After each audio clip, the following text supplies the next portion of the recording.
Our next destination is Mount Buffalo National Park. It's one of the oldest national parks in Australia, a small part of it dating back to 1898, but since then it has expanded to nearly 10 times its original size. With over 90 kilometres of walking track across 23 different official walks, we're not going to be doing them all, but there's a couple we're here for. Heading down to Lake Katani, the Lakeview Walk is good, but we're here for the Chalwell Galleries. Named for Ernie Chalwell, the stable master at the Buffalo Chalet in the 1940s and 50s. If you liked Wells Cave, but maybe not the prospect of a massive drop on one side, then this is the one for you. Left-hand rule, I guess? Masses of stacked boulders, plenty of opportunities to squeeze under, over, between and around them.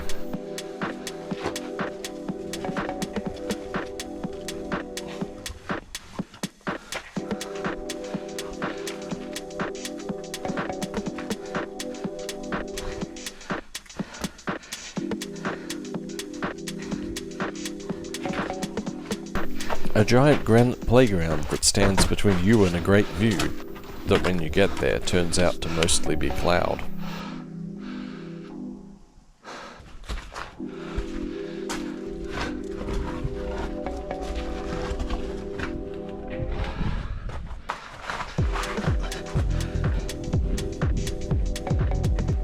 Kind of. You can go underneath. Probably a bit easier. Alright.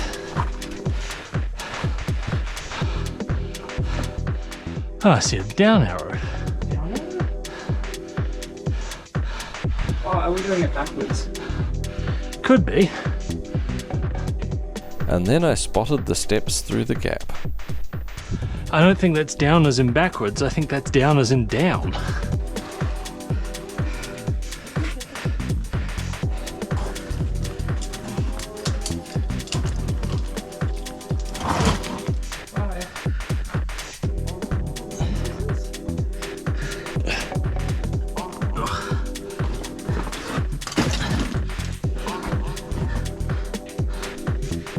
Are you clear and is that the right way? I'm clear and yes, I think so. Yep.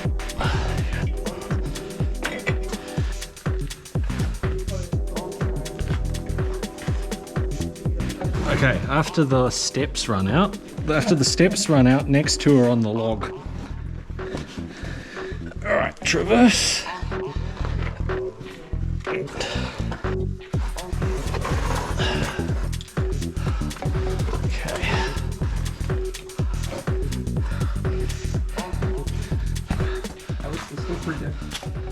Grady.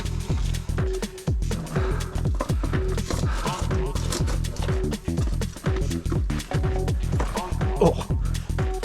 I'm actually really deep the other way. Well, there's an arrow that points up down here. So.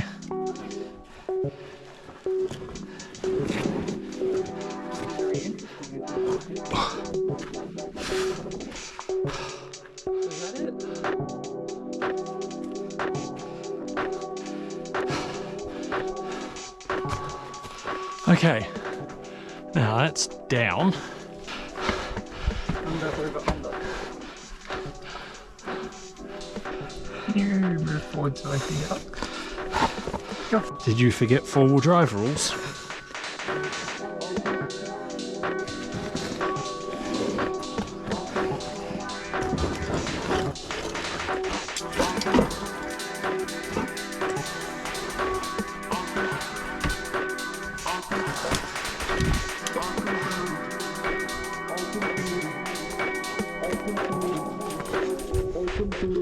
And we're through, and the rest is just a walk through the forest back to the car park.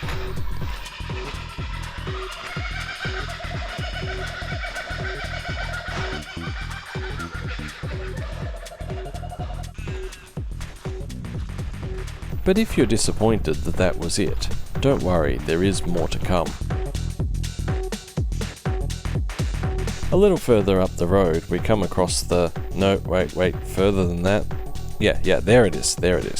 A little bit further up the road we come across the entrance to the old galleries track. Although, is there really a doing it backwards? This one's similar to Chalwell, but it's scaled up a bit. The boulders are larger. It's quite a bit shorter though.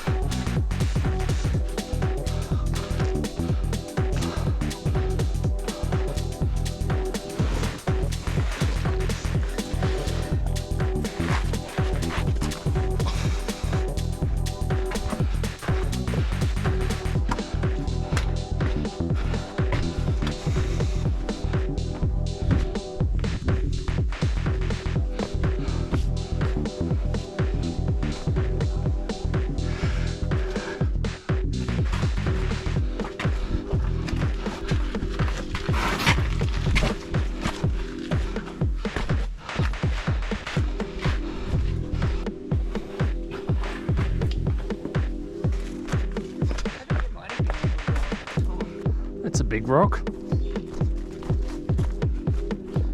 Although the boulders are bigger, it is quite a bit shorter, so we're soon back to the road and we walk to get back up to where we started at the car. So then we head on further into the park.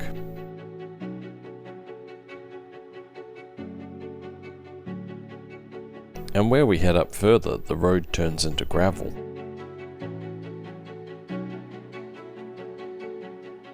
There's a car park at the top, and this already feels pretty decently high up. The view from the bottom's already pretty good, but there's a lot more to see. And we head up further, after taking a quick look at the communications hub.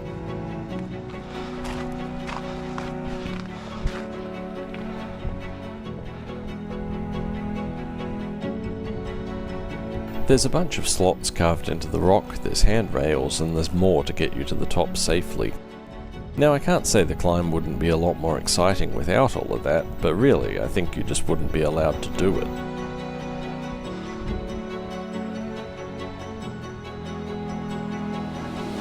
And now you're on top of the Horn, the summit of Mount Buffalo, 1,723 metres high.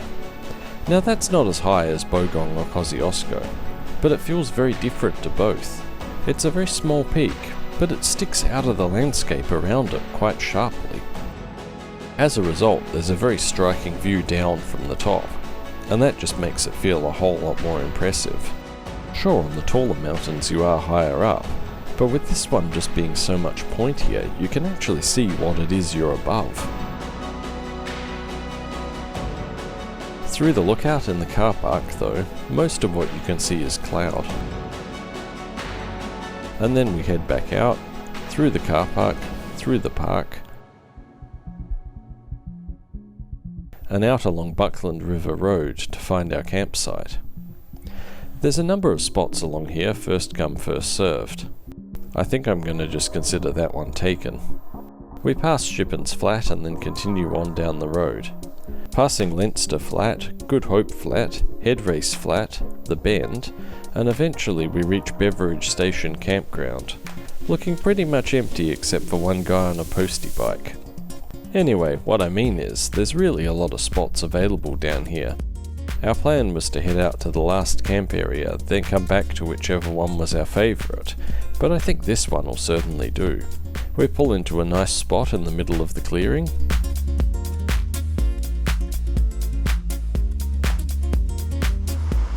and then we decide to go for a swim in the Buckland River. Now it's nice, but there's just one problem. It's pretty much all fresh snowmelt, so it's freezing cold.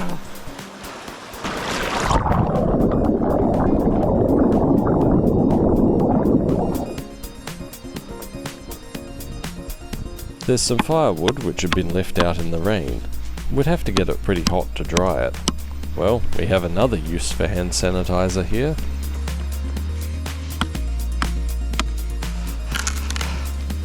Yeah, whoever left this here obviously decided not to burn it for a reason.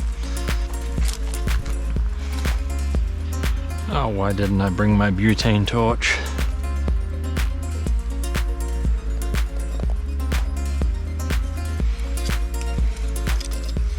As always, just start with the small stuff. And when you've only got bigger stuff left, Well, that's what the hatchet's for.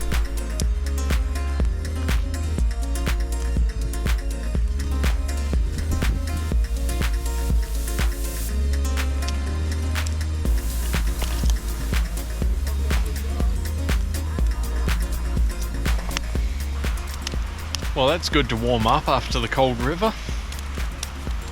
So at this point, time to make dinner, and then work out where we're going tomorrow. The plan is to traverse the hills on the other side of us, check out Blue Rag Range track and whatever else we find, then traverse our way around to somewhere near Lacola to camp the night. But the route is going to be interesting. As always, half the fun is getting there, after all.